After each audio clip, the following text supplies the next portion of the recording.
राघव ने जैसे ही सामने से आते हुए बुजुर्ग पति पत्नी के पैर छूने के लिए झुके तो मैं समझ गई कि वही मलय के नाना नानी हैं। मैंने भी झुककर प्रणाम किया तो वो सकपका गए। उन्हें बिल्कुल उम्मीद नहीं थी कि मैं इस शादी में आऊँगी, पर मैं समझ सकती थी कि मलय को देखने के लिए उनकी आंखें तरस रही थी। तभी तो मलय को क्षण भर के लिए भी मेरी गोद में रहने न दिया। माँ तो मलय को गले से लगाए रोए जा रही थी। पूरे 48 घंटे के ट्रेन के सफ़र के कारण बहुत थकान महसूस हो रही थी। दीपक हमारा सामान स्वयं उठाकर राघव को ऊपर वाले कमरे में ले गया। राघव तो चले गए, पर मैं अकेली रह गई। सब लोग मलय को खिलाने और मनीषा से उसकी तुलना करने में लग गए। मैं एक कोने में चुपचाप खड़ी थी। मुझे कुछ समझ नहीं आ रहा था मैं कहाँ जाऊँ। तब पिताजी ने शायद मेरी स्थिति भांप ली थी, इसलिए मेरे पास आकर बोले, राघव और तुम्हारा कमरा ऊपर है, थक गई होगी, ऊपर जाकर फ्रेश हो जाओ और थोड़ा आराम कर लो।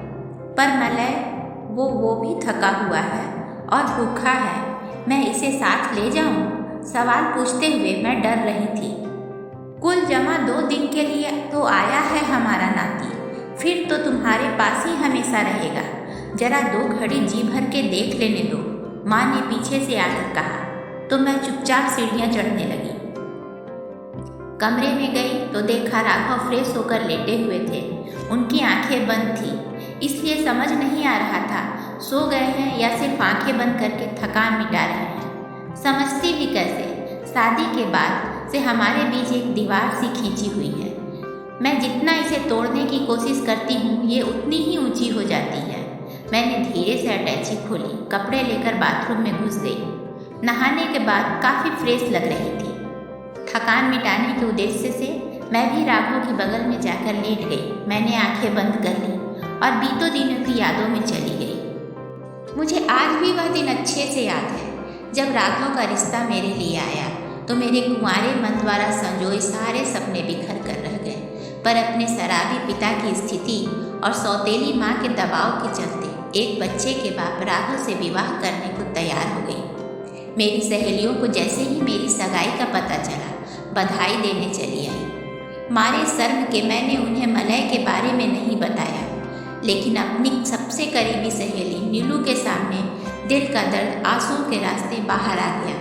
तब नीलू ने मुझसे कहा, देख मीनू, मैं जानती हूँ तू इस शादी से खुश नहीं है, लेकिन मैं ये भी दावे के साथ कह सकती हूँ कि तू अपने स्वभाव के बलबूते पर सबका दिल जीत लेगी।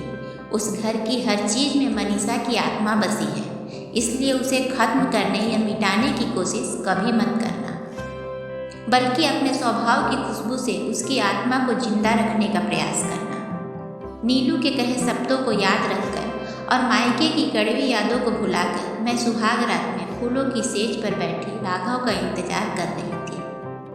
तब बड़ी ननद से मलय संभाले नहीं संभल रहा था। मैंने मलय को अपने पास सुला लिया। थोड़ी ही देर में राघव कमरे में आए और साफ शब्दों में मुझसे कहा, मीनू, मैंने तुमसे विवाह सिर्फ और सिर्फ मलय के कारण किया है। मलय की माँ अगर वह भी तुम बन सकी तो, जिसकी हैसियत तुम रखती हो, इसके अलावा मुझसे कोई उम्मीद नहीं रखना। इतना कहकर राघव पलट कर सो गए। मैं स्तब्ध रह गई। दिमाग में द्वंद्व चलने लगा। एक तरफ नीलू के कहे शब्द मुझे मेरा कर्तव्य याद दिला रहे थे, तो दूसरी तरफ मन विद्रोह करने को तैयार था। मेरी क्या गलती थी? राघव की नज़रों में भले ही मैं मनीषा के कर्तव्य जो मलय के प्रति अधूरे रह गए थे वो पूरे करने के लिए आई थी, पर मैंने कोई कसर नहीं छोड़ी थी मलय के प्रति। मैं नहीं चाहती थी कि जो सौतेलेपन का दंश बचपन से लेकर अब तक मैंने झेला है वो मलय के हिस्से में आए। लेकिन मेरी इस निश्चल ममता को भी शक के खटगरे में खड़ा कर दिया जब पड़ोस की यमुना ताई जी मेरी सासू माँ को बार बार समझा देती थी, मुझे ये ज़रूरत से ज़्यादा प्रेम नहीं ठीक लगता। देखना, एक बार खुद के बच्चे हो जाएंगे तो मलय को एक तरफ कर देगी। ये तो सब दिखावा है, दिखावा। ये सुनकर मेरा मन बहुत दुखी हो गया। सासू माँ के मन में भी डर बैठ गया, लेकिन उन्हें क्या पता कि राघव ने मुझे छुआ भी नहीं है। फिर भी उन्हें निश्चिंत करते हुए मैंने कह दिया कि इस घर का वारिस सिर्फ मलय ही रहेगा। तब जाकर सासू माँ को तसल्ली मिली। मेरे इस वाक्य ने मुझे सासू माँ के दिल में जगह दे दी। फिर क्या, सासू माँ ने मुझे विस्तार से मनीषा और राघव के प्रेम प्रसंग से लेकर विवाह तक की सारी बातें बताई। मनीषा राघव के सबसे जिगरी दोस्त दीपक की बहन थी, इसलिए शादी में कोई खास दिक्कत नहीं आई। मनीषा और राघव की शादी के बाद भी दीपक और राघव में जीजा साले से अधिक दोस्ती का रिश्ता था। मनीषा दीपक की इकलौती बहन थी। सासू माँ ने ही मुझे बताया कि अगले महीने दीपक की शादी है और राघव उसमें शामिल होने अकेले ही जा रहे हैं। ये सब सुनकर मैं सोचने पर मजबूर हो गई। मैं अपने दुख को इतना बड़ा समझ बैठी कि मनीषा के परिवार वाले को ही भूल गई। मलय तो आखिर दीपक का भांजा है, उसकी बहन मनीषा की निशानी मलय तो है ना। उनका मन नहीं करता होगा मलय से मिलने का? जरूर करता होगा। मैं नहीं चाहती कि मेरे कारण मलय अपने नाना नानी से मिलने से वंचित रहे, इसलिए मैंने भी शादी में जाने का निश्चय कर लिया। जब मैंने राघव को इस फैसले के बारे में बताया तो उन्होंने सिर्फ इतना कहा, जैसी तुम्हारी इच्छा, लेकिन अगर वहाँ तुमसे किसी ने कुछ कह दिया तो मैं जवाबदार नहीं रहूँगा। ये सुनने के बाद भी मैंने शादी में जाने का फैसला नहीं बदला। कुछ दिन पुरानी सारी बातें याद करके कब झपकी लग गई पता ही नहीं चला। आँख खुली तो देखा राघव बिस्तर पर नहीं है। आज संगीत का कार्यक्रम था। मैं फटाफट तैयार होकर नीचे आ गई। मेरी निगाहें मलय को खोजने लगी। मलय नए कपड़े पहनकर और तैयार होकर अपनी नानी की गोद में खेल रहा था। थकान के कारण झपकी लग गई थी। इसने कुछ खाया? मैंने हंसते हुए पूछा। खाया? अरे भूख के मारे कितना रोया। मैंने बॉटल से दूध पिलाकर सुला दिया था। बस आधे घंटे पहले उठा है। तुम्हें तो बच्चे का जरा होश नहीं है। हमारे सामने ये हाल है तो घर में क्या होता होगा। जब ये पैदा हुआ था तो मेरी बेटी मनीषा इसे आंखों से ओझल नहीं होने देती थी।